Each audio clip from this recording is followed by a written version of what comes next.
hoje venho falar aí do Índice de Condição de Trabalho, né? Ele é um índice que não é tão falado assim, né? Então a gente não vê muitas notícias sobre ele, mas ele é um índice bem interessante porque ele analisa a PNAD contínua, né? Que é aquela pesquisa feita pelo IBGE, né? O estudo feito pelo IBGE que faz ali as métricas de desemprego, faz as métricas de subocupação, desalento, e aí o Diese pega esses dados e faz uma análise um pouco mais aprofundada, trazendo ali dados regionais e trazendo também um índice que ele calcula com base nessa PNAD contínua, que é o índice de condição de trabalho, que mostra se as condições de trabalho daquele país melhoraram, no caso do Brasil, né? Então, se melhoraram as condições por aqui ou se pioraram as condições por aqui.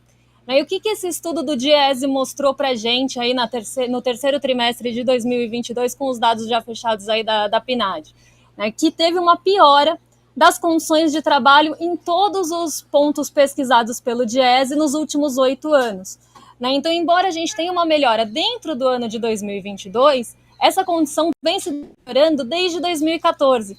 Né? Então, desde 2014, a gente tem uma piora nesse cenário aí das condições de trabalho. Então, o trabalho, né, tem sido pior para o trabalhador, as condições de trabalho.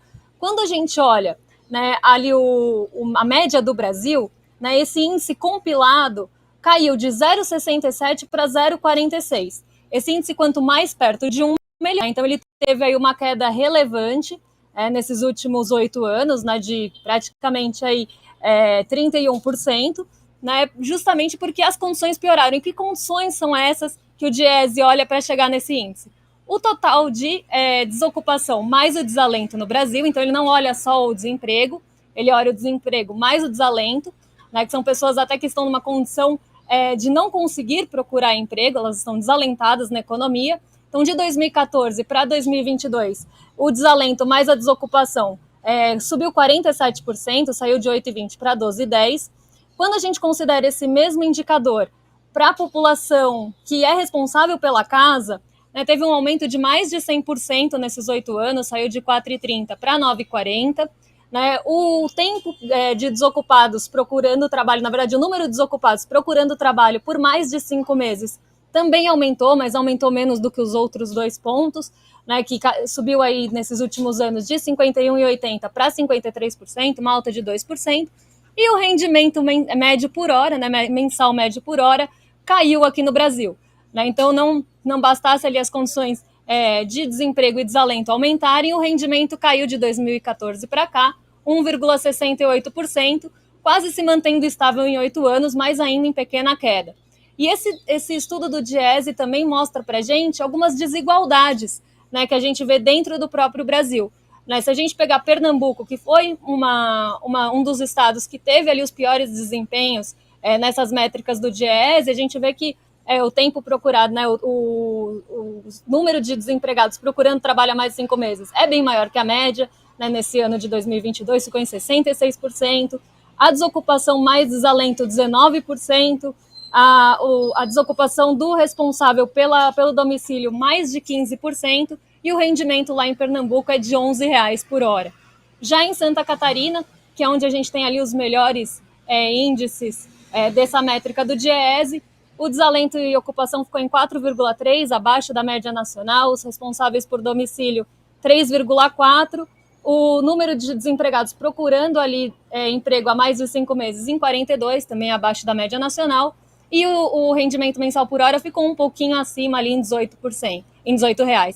Então a gente vê, né, que tem, além da média ter piorado aí no Brasil, a gente ainda tem uma desigualdade entre regiões bastante evidente. Né? As maiores desigualdades estão ali na região norte e nordeste, em alguns estados, e aí também na sul e sudeste, para indicadores mais acima da média.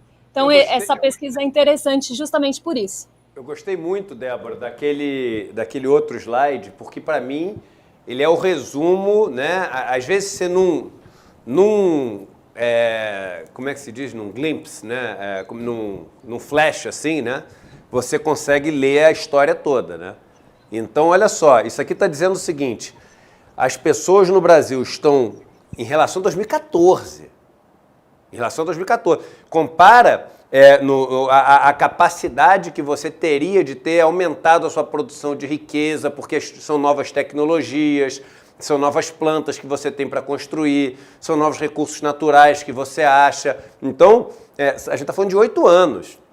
De 8 anos de evolução num mundo onde a tecnologia muda extremamente rápido, a produtividade pode crescer muito rápido também. Em 8 anos, os trabalhadores estão ganhando menos e trabalhando com uma qualidade muito pior. Uhum. Então, o trabalho está com uma qualidade muito pior e pagando menos, que é o lance do cara que é um engenheiro, aí o cara não consegue trabalhar com engenharia, tem que abrir um comércio, aí o comércio não funciona, ele vai trabalhar num aplicativo dirigindo, então o trabalho dele vai piorando e a renda dele vai piorando também. E aí as pessoas pegam só e falam assim, o desemprego diminuiu ano passado. É não olhar a característica do que está acontecendo, assim, o detalhe do que está acontecendo, não esmiuçar. Eu já falei várias vezes aqui, o Einstein falava isso, né? Que se você tiver com metade do corpo no freezer, metade do corpo no forno, na média você está na temperatura ambiente, na prática você está morto, né? Se eu pego 2 pessoas, uma come 2 peixes, a outra não come nada, na média cada um está comendo um peixe. Na prática tem um que vai morrer, o outro tá ali com mais do que precisava. Então, destrinchar isso é importante, ao invés de só olhar o número de emprego. Porque a gente está vendo, o brasileiro está ganhando, ao longo do longo prazo, está ganhando menos e trabalhando pior. Muito assim, muito triste, mas muito importante a gente ter esse resumo aqui. Débora, obrigada, querida. Sexta-feira você está de volta junto com a gente. Bom dia para você. E deixa eu avisar aqui a nossa audiência. Todo dia eu sempre lembro, né? Mais sobre o ICL, sobre economia, você encontra lá no icleconomia.com.br.